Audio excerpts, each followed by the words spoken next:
I'm 103 years old, and I'm about to tell you something that nobody, not your parents, not your therapist, not your self-help books, will ever tell you.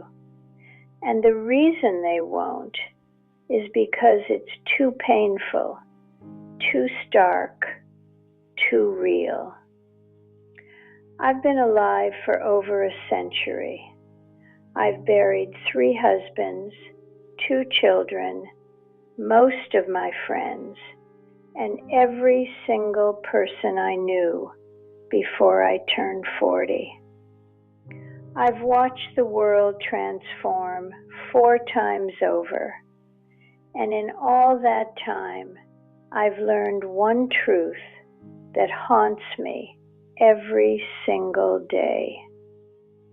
We're all living like we have forever when we barely have anything at all. But let me tell you when I actually learned this. Not at 90, not at 80, at 33 years old. And it took me 70 years to fully understand what that moment was trying to teach me. It was 1955, October 14th. I remember because it was a Friday, and I'd been planning to go dancing that weekend with my husband, Robert. We'd been married 8 years, had 2 little boys, James and William. Robert worked at the steel mill. Good man, steady, the kind who'd kiss my forehead every morning before he left for work and say, "See you tonight, Dorothy." Except that Friday, he didn't come home. There was an accident at the mill. They said it was quick. They said he didn't suffer. But they always say that, don't they? What they didn't say, what nobody tells you, is that when someone dies suddenly, they take all your unsaid words with them. Every "I love you" you didn't say, every fight you didn't apologize for, every moment you were too busy or too tired or too angry to just be present. That night, sitting at our kitchen table, I made a promise to myself. I promised I would never waste another day. I promised I would live intentionally, love openly, and never postpone joy again. And you know what? I broke that promise almost immediately. Oh, I thought I was living better. I hugged my boys more. I said I love you more often. But then life happens, doesn't it? I remarried, got busy with work. The boys grew up. I told myself I was doing fine, that I'd learned my lesson. But I hadn't. Not really. Because here's what I didn't understand at 33. What took me another 70 years to fully grasp. It's not enough to survive tragedy and tell yourself you've changed. The real lesson isn't that life is short. Every greeting card tells you that. The real lesson is that you will forget. You will slip back into autopilot. You will start believing you have time again. And that forgetting, that slow drift back into complacency, that's the real tragedy. I married again in 1958. Charles, sweet man. We had 42 years together before his heart gave out. And you know, my biggest regret about those 42 years, not the fights we had, not the money troubles or the disagreements. My biggest regret is all the ordinary Tuesday nights I spent doing laundry instead of sitting with him. All the times I said, "Not now, I'm busy," when he wanted to take a walk. All the moments I treated like they were guaranteed. Because here's what nobody tells you about living to be my age. You don't just lose the people you love. You lose them over and over again in your memory. Every time you think about them, you remember another moment you wasted, another conversation you were too distracted to fully hear, another hug you cut short because you had somewhere to be. My son William died in 1987, 45 years old, cancer. I was 65. I remember sitting by his hospital bed, holding his hand, and he said to me, "Mom, I'm sorry I didn't call more." And I wanted to scream. I wanted to shake him and say, "Why are we apologizing now? Why didn't we call each other every day when we could?" But I didn't say that. I just held his hand and lied. I said we had enough time. We didn't. My third husband, Frank, died 2 years ago, 98 years old. We'd been together 21 years. And even after everything I'd learned, everything I'd lost, you know what I still did? I still sometimes scrolled through my phone while he was talking. I still sometimes sighed when he told the same story for the 10th time. I still sometimes thought, "I'll pay attention tomorrow." There wasn't always a tomorrow. You're young. You're sitting there thinking this is depressing, thinking, well, everyone dies eventually, but you're missing the point. The point isn't that everyone dies. The point is that you're acting like you're the exception, like somehow your life will be different, like you'll have time later to live the way you want to live. I'm 103 years old, and I can tell you with absolute certainty, later never comes. You think you'll travel when you retire. Your knees will be shot by then. You think you'll reconnect with your sister after this busy period at work. That busy period will last 20 years, and then she'll be gone. You think you'll start writing that book, learning that language, taking that trip, having that conversation, when you have more time, more money, more whatever. You won't. Because here's the cruel joke. You do have time right now. You just don't value it correctly. You trade it for things that don't matter. You spend it on people who drain you. You waste it worrying about things that won't matter in 5 years. And then one day, if you're lucky enough to live as long as I have, you'll look back and realize you had all the time you needed. You just didn't use it. I'm not telling you to quit your job and run off to find yourself.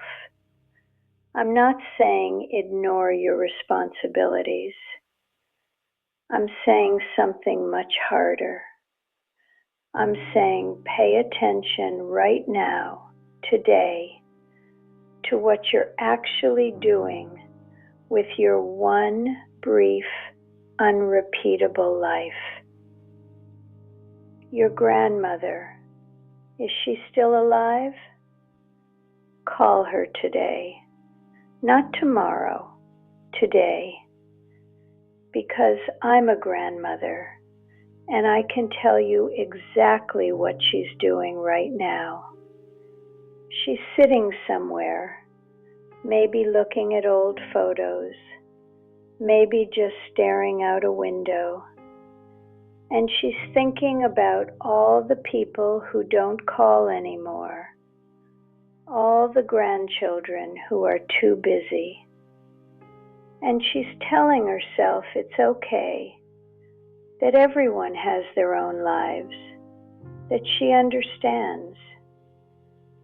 But it breaks her heart a little more each day. Your parents, if you're lucky enough to still have them, they're not going to be here forever. And when they're gone, you're not going to care about that argument you had 5 years ago. You're not going to care that they were difficult sometimes, or that they didn't understand you. You're going to care about all the phone calls you didn't make, all the visits you postponed, all the times you could have just sat with them and didn't. I know this because I am that parent now. I had 2 sons. William died 38 years ago. James is 76 now. He visits every Sunday, rain or shine, every single Sunday. And you know what? It's not enough. Not because he's not a good son. He's a wonderful son. But because no amount of time is enough when you truly love someone. Every Sunday when he leaves, I watch him walk to his car and I think, will I see him again? At my age, every goodbye might be the last one. And that's not morbid. That's just mathematics. But here's what you need to understand.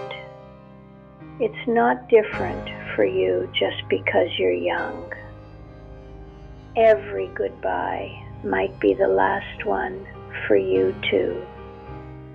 You just don't believe it yet. I have a great-great-granddaughter. Her name is Sophie. She's 16. Last month she came to visit me, and she spent the whole time looking at her phone. And I didn't say anything because what's the point? She thinks she has forever. She thinks her friends' texts are urgent. She thinks this moment sitting with her ancient great-grandmother will always be available. It won't be. And someday, probably when she's much older, she'll remember that visit. And she'll remember that she spent it looking at her phone. And it will hurt her in ways she can't imagine yet. That's what I want to save you from. That pain, that regret. Not the regret of big mistakes. Those you can make peace with. But the regret of simple absence, of being physically present, but mentally somewhere else, of treating the people you love like they'll always be there. They won't always be there. I'm not going to be here much longer. I can feel it. Not in a scary way, just in a knowing way. My body is tired. It's been working for over a century, and it's ready to stop. And honestly, I'm okay with that. I've had a long life, much longer than I deserved or expected. But I'm not okay with the thought that you might waste yours the way I wasted so much of mine. Because here's the truth I learned 70 years too late. The moments that matter aren't the big ones. They're not your wedding day or your graduation or your promotion. Those are wonderful, but they're not what you'll think about at the end. You'll think about Tuesday afternoon when your dad tried to show you how to fix the sink and you were patient instead of annoyed. You'll think about that random Saturday morning when you made pancakes with your kids and nobody was in a hurry. You'll think about the walk you took with your husband when you actually listened instead of planning what to say next. Those moments, the ordinary, unglamorous, utterly unremarkable moments when you were just there, fully there. Those are the ones that matter, and they're available to you right now, today, this moment. But you have to choose them. You have to fight for them, because everything in our world is designed to pull you away from them. Your phone, your work, your ambitions, your fears, your endless to-do list.